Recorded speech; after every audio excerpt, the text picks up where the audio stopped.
नमस्कार, मैं हूं मधुलिका और आप देख रहे हैं भारत की एक झलक। आज मैं आई हूं खैराबाद संत कबीर नगर के संयुक्त जिला अस्पताल और वहां मुझे मिले हैं डॉक्टर्स मेंटल हेल्थ यूनिट के। तो आज मैं बात करूंगी क्योंकि सबसे इम्पोर्टेंट जो सब्जेक्ट मानसिक बीमारी एक अभिशाप बन चुका है जिससे हर परिवार कहीं ना कहीं पीड़ित है। लेकिन मज़े की बात तो ये है कि हमें पता भी नहीं होता कि हम मानसिक रोग से पीड़ित हैं। मेरे साथ है डॉक्टर अमरेंद्र आनंद और डॉक्टर तन्वंगी जो कि क्लिनिकल साइकोलॉजिस्ट हैं। आपका बहुत बहुत स्वागत है हमारे चैनल पे।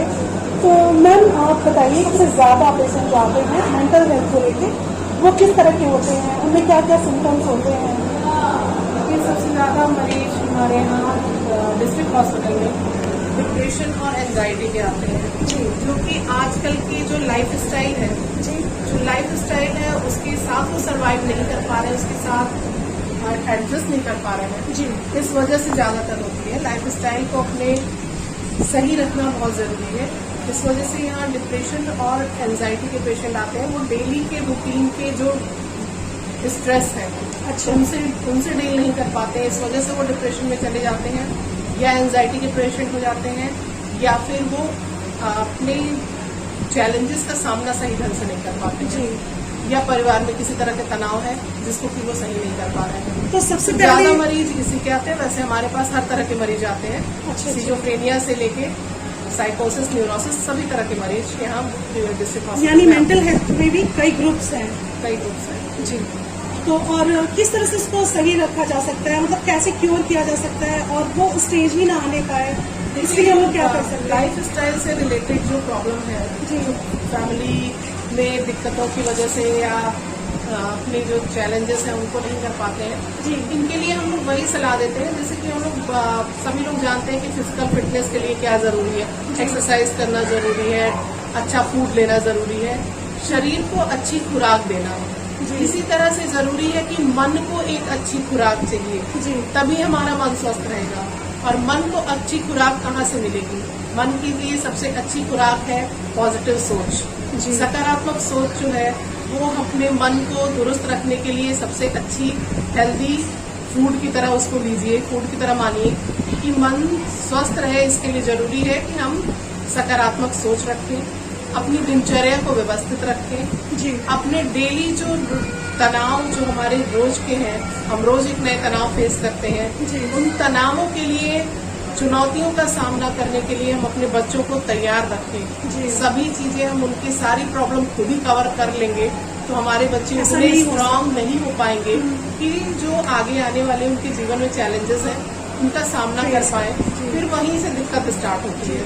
तो जिन्हें भी टेंशन होती है और ये सोचते हैं सिर्फ मेरे साथ ही ये प्रॉब्लम है, तो ऐसा कुछ नहीं है। आप लोगों से मिलिए, इंटरेक्ट करेंगे तो आपको समझ में आएगा कि आप वो अकेले इंसान नहीं है जो मुश्किलों का सामना कर रहे हैं। हर लेवल के लोग, हर वर्ग के लोगों की अपनी प्रॉब्लम्स हैं और वो सभी उससे फेस कर रहे हैं। तो आप खुद भी इससे दूर रहिए, स्ट्रेस से। ऐसा संभव तो नहीं है, खुद भी दूर रहिए और अपने परिवार को भी दूर रखने की कोशिश कीजिए। आइए जानते हैं डॉक्टर साहब। पहला ये कि मेंटल हेल्थ जो है एक बहुत ही बड़ा टॉपिक है, बहुत ही बड़ा चैप्टर है जी। उसमें फर्स्ट ऑफ ऑल क्या होता है कि लोगों को अवेयर करना है, लोगों को अवेयर करना है जी। अवेयरनेस बहुत इम्पोर्टेंट है और अवेयरनेस की बात अगर होती है तो लिटरेट पर्सन, जो पढ़े लिखे पर्सन है, वो भी अवेयर नहीं है।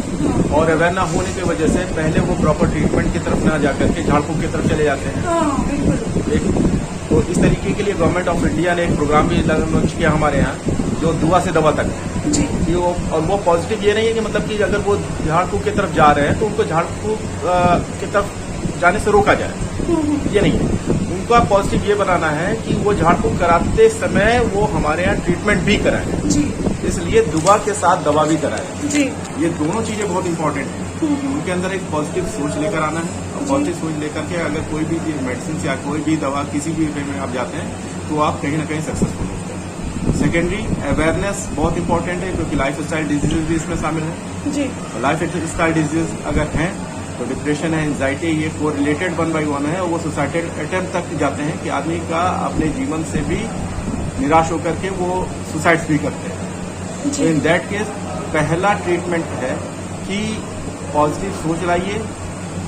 आप हमारे टर्म्स में काउंसलिंग कहते जी। हैं, आपके टर्म्स में बातचीत करते हैं। जी अगर फर्स्ट स्ट्रेसर है तो उसे अगर फैमिली का मेंबर, उसका फ्रेंड, उसके सोसाइटी के लोग अगर उससे बातचीत ही कर लेते हैं तो स्ट्रेस वहीं दूर हो जाएगा और वो पर्सन सुसाइडल अटेम्प्ट तक जा ही नहीं पाएगा। तो सबसे पहले कि आप अपने परिवार को और आपके जो भी फ्रेंड सर्कल है उनको अपना समय दीजिए, क्योंकि आजकल के समय में लोग अपनी बातें भी नहीं कह पाते हैं और ज्यादातर सोशल मीडिया पे रहते हैं और वो आपको एंटरटेन तो कर सकता है लेकिन आपकी प्रॉब्लम्स को दूर नहीं कर सकता है। इसके अलावा डॉक्टर साहब आपने बोला था अभी HIV से भी ज्यादा घातक है ये अभी क्या मेंटल हेल्थ जो है एक इतना बड़ा स्टैग्मा या फिर टैबू हो गया है कि वो HIV जो आज से 5 साल पहले जो हम लोग बोलते थे कि HIV भी बहुत बड़ी एक बीमारी है, उसका भी ट्रीटमेंट है जी।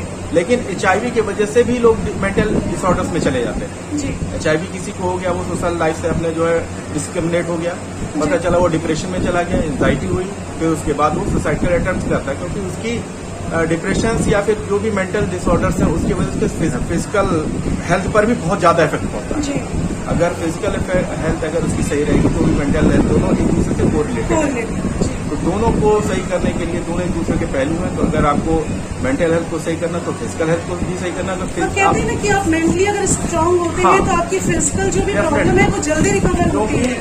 फिजिकल हेल्थ तभी एक दूसरे का कोऑर्डिनेशन दोनों का होना बहुत जरूरी है, दोनों का बैलेंस होना बहुत जरूरी है। अगर कोई भी अगर इम्बैलेंस हुआ तो पता चला दूसरा अपने आप हो और वो जो इसकी हेल्थ वो डिस्टर्ब। डॉक्टर साहब ये भी बता दीजिए कि इसमें इस प्रॉब्लम में सबसे ज्यादा कारगर क्या होता है? क्या दवा ज्यादा कारगर है या फिर लोगों से रिलेशन है?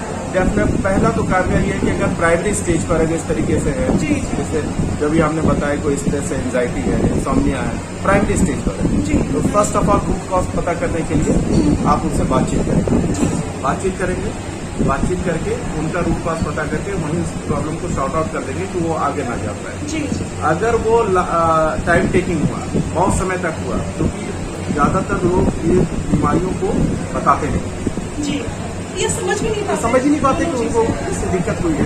उनको तो लगता है कि भाई नींद नहीं आ रही है, जनरल चीजें नींद नहीं आना, लेकिन अगर 2 महीने 3 महीने नींद नहीं आ रही है तो इंसोम्निया का फर्स्ट स्टेज हो गया। उस कंडीशन पे काउंसलिंग के साथ साथ उनकी प्रॉपर ट्रीटमेंट डिटेल होती है। और ट्रीटमेंट मेंटल हेल्थ में जो भी बीमारियां होती हैं, अब फोबिया है, साइकोसिस हो गया है, सिजोफ्रेनिया हो गया है, मेनिया हो गया है, ओसीडी हो गया है, जो भारी बीमारियां ये प्रकार है हाँ, ये प्रकार मेंटल हेल्थ के। हाँ, और ये सब आपके थॉट्स से रिलेटेड हैं। जी जी और ये अगर लॉन्ग टाइम तक के लिए है तो जितना लंबा है उतने लंबे समय तक की दवा मिलेगी। कुछ दवाइयां ऐसी है जो आपको लॉन्ग लाइफ तक भी चला। इलनेस की सबसे ट्रीटमेंट की सबसे बड़ी खासियत ये है कि बहुत सारी ऐसी बीमारियां हैं जो बिना दवा के ही ठीक हो जाएंगी, जो कि काउंसलिंग और साइकोथेरेपी से ठीक हो जाएंगी। बहुत ही सीवियर कंडीशन में ही या फिर दवा देने की अगर बहुत ही आवश्यकता महसूस हुई तो ही दवा देते हैं। बहुत सारी चीजें बिना दवा के ही ठीक की जाती हैं। अच्छा जरूरी नहीं है कि मेंटल प्रॉब्लम जिसको है उसकी दवा ही चले, बहुत सारी उसकी साइकोथेरेपी और काउंसलिंग से भी बहुत सारी तरह की ट्रीटमेंट हो जाती है। मैं एक और चीज जानना चाहूंगी कि जैसे कोई भी अगर हमें ट्रीटमेंट लेनी है और हम अगर प्राइवेट की तरफ मूव करते हैं तो काफी एक्सपेंसिव होता है, बहुत सारी चीजें सोचनी पड़ती है। आप बहुत केपेबल हैं तो भी सोचते हैं कि मेडिसिन में महिलाएं खासतौर पर भागती हैं इससे। तो ऐसी कंडीशन में अब मुझे तो पता नहीं था कि सिविल हॉस्पिटल्स में भी इस तरह की सुविधाएं हैं, तो क्या ये हर शहर में यहाँ ये सभी जगह पे है। नेशनल मेंटल हेल्थ प्रोग्राम के तहत सभी जिला अस्पताल में सारे स्टेट में सभी जगह पे बिल्कुल मुफ्त में चिकित्सा, साइकोथेरेपी, ट्रीटमेंट, मेडिकेशन सब कुछ बिल्कुल मुफ्त है।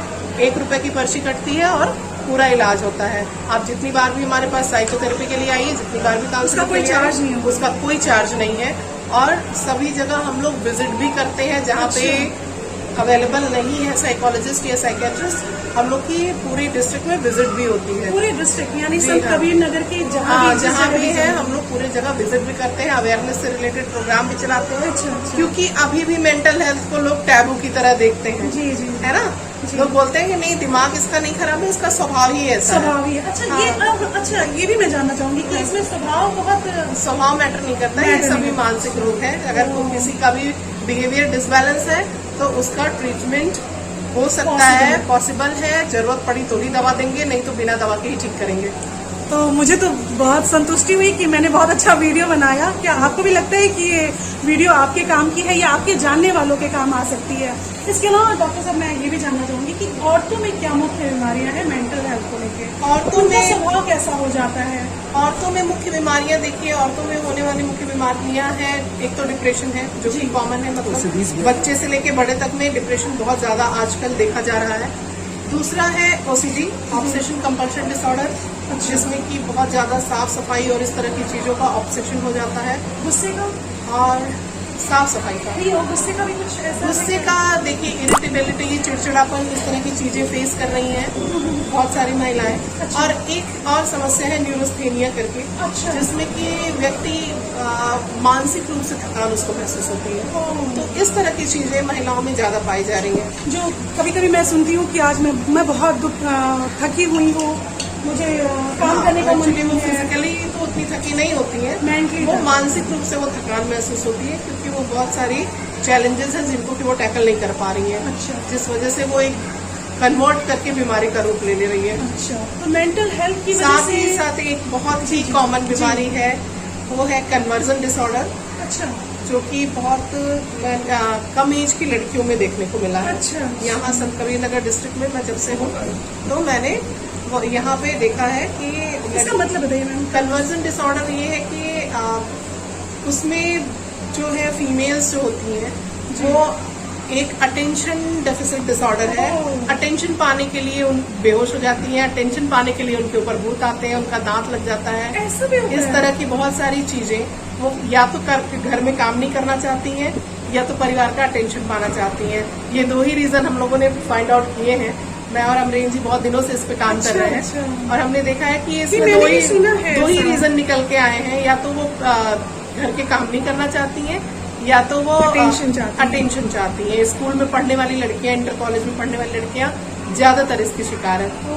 जहाँ भी आप पूरे ऑल ओवर इंडिया में जहाँ भी आप जा रहे हैं, हर डिस्ट्रिक्ट हॉस्पिटल में गवर्नमेंट ऑफ इंडिया ने इस विंग को बनाया हुआ है। मतलब स्टेट कोई भी हो, स्टेट कोई भी हो। लेकिन अगर आप पहले भारत क्या के रहता लिए था, हो- मेडिकल कॉलेजेस में आपके जो क्या कहते हैं यूनिट्स रहते हैं, साइकेट्री यूनिट्स होते थे, उसी में आपसे दिया जाता। अब हर डिस्ट्रिक्ट हॉस्पिटल में ये यूनिट स्टेब्लिश हुई है और वो यूनिट 3 दिन Monday, Wednesday, Friday alternate days जो है ओपीडीज उनकी डिस्ट्रिक्ट हॉस्पिटल में चलेगी। अदर दिन जो हमारे पास रोज लगभग एक ऐसी तो आ जाती है। ये वीडियो हम मुझे लगता है हर फैमिली के लिए बेनिफिशियल होगा, क्योंकि हर कोई अपने घर में चाहता है कि सुख शांति रहे। लेकिन और उनको हम लोग साइकोथेरेपी से ही ठीक करते हैं, उनकी कोई दवा नहीं चलाते हैं। अच्छा, एक चीज और कहता हूँ, थर्सडे और सैटरडे 3 दिन अदर जो होते हैं, वो दिन हम लोग पेरिफेरीज यानी CSCs या फिर अवेयरनेस या इन सब चीज के जो भी मतलब अदर एक्टिविटीज है वो हम लोग फॉलो कराते हैं। ठीक है। इस तरीके से यानी हर जगह ये हर जगह प्रोग्राम है ये और आपका आप ट्रीटमेंट, अपने डिस्ट्रिक्ट से आप बाहर आपको ट्रीटमेंट लेने की जरूरत नहीं है। तो आपका किराया भी उतना नहीं लगेगा कि लोग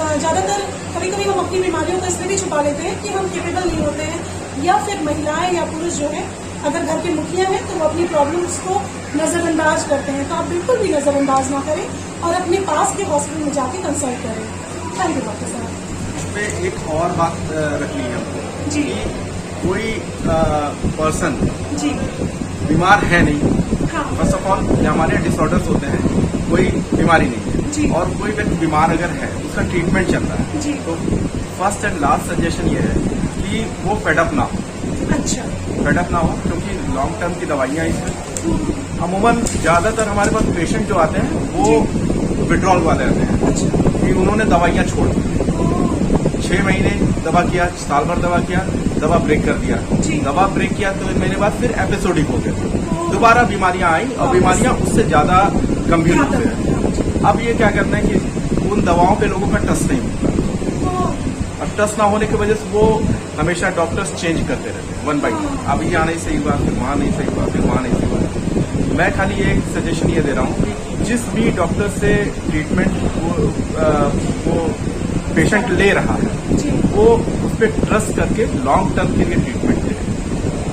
मतलब आप रिलैक्स हो जाइए कि हमें 6 महीने साल भर जो भी मिनिमम 6 मंथ टू 1 ईयर उसके ट्रीटमेंट चलने ही चलते हैं। साथ में एक दवा रोकते नहीं, दवा धीरे धीरे कम करते हैं। होता क्या है कि दवाइयाँ शुरुआत में बहुत हाई पावर की रहती हैं, फिर बॉडी में एडजस्ट होने के बाद उसे उसके क्या कहते हैं पावर्स को धीरे धीरे उसके बॉडी में एडजस्ट करना पड़ता है। अच्छा। अब वो एडजस्टमेंट थोड़ा लॉन्ग टर्म के लिए होता है, उसमें बीच में दवा उन्होंने ब्रेक किया, फिर एपिसोडिक होकर के फिर से हमको उसे फ्रॉम 0 to 1 स्टार्ट करना पड़ता है। तो इस कंडीशन में जितने भी पेशेंट्स हैं, जो भी लोग सुन रहे हैं, उनसे ये हमारा वो सजेशन है कि वो अपने डॉक्टर से जहाँ पर वो ट्रीटमेंट ले रहे हैं वो लॉन्ग टर्म के लिए लेकर के, क्योंकि अगर बहुत कम समय आप ये सोच के चलेंगे कि ये फीवर है, तुरंत दवा खाया और ठीक हो गया, तो ऐसा नहीं होने वाला है।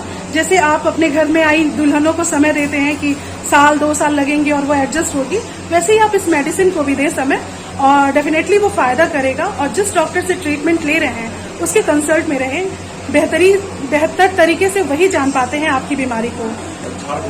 और झाड़ फूक की तरफ तो बिल्कुल भी नहीं जाएं, क्योंकि बहुत लोगों से मैंने सुना है नहीं जिसके सर पे पड़ता है वही समझता है, तो मुझे तो बिल्कुल भी विश्वास नहीं है।